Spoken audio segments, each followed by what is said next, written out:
Have you ever wanted to go into a mine with 7 levels that started in 1946? Well, now you can in Zacatecas, Mexico. Zacatecas, Mexico might not be the prettiest place in Mexico, but it definitely has some of the coolest places to visit.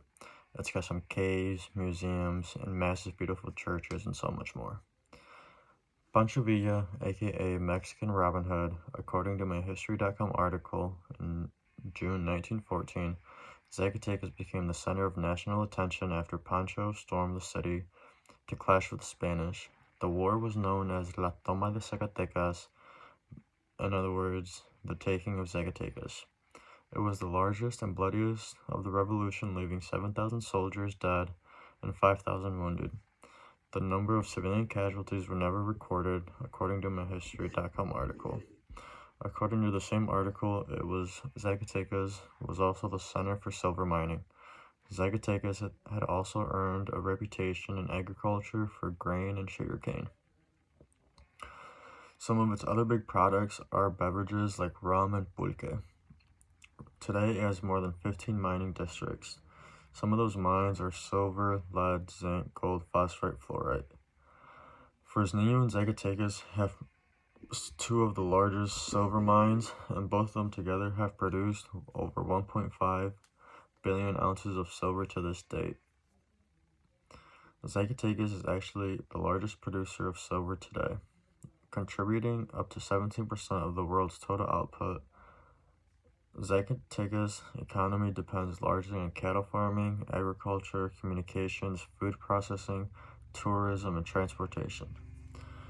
The size of Zacatecas is 28,125 square miles. It is 8,000 feet above sea level, and it is Mexico's second highest city.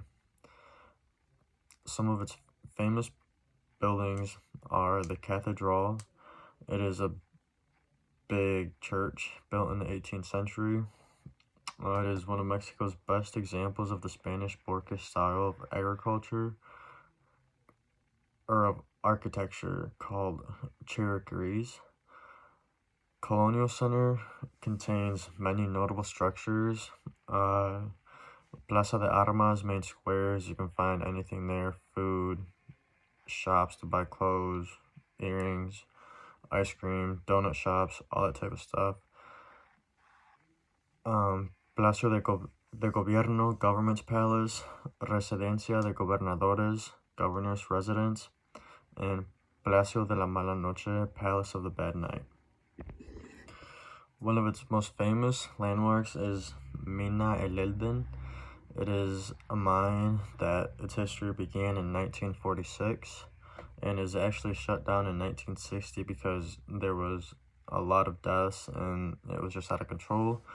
But it was then later reopened in 1975, but it was open to tourists. So what was once a thriving silver and gold mine with 7 levels, it was redesigned so that visitors could take a train inside for guided tours, and you actually got to see the conditions that the miners had to work in, and you take a train back there and you're able to walk around and look at some of the things that they found, and you get to see some of the paths that they walked, which is definitely some of the coolest places that I've been to in Zacatecas.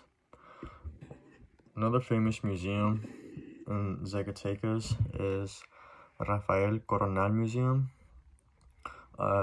Diego Rivera donated his entire mask collection to be displayed at his brother-in-law's museum, Rafael Coronel.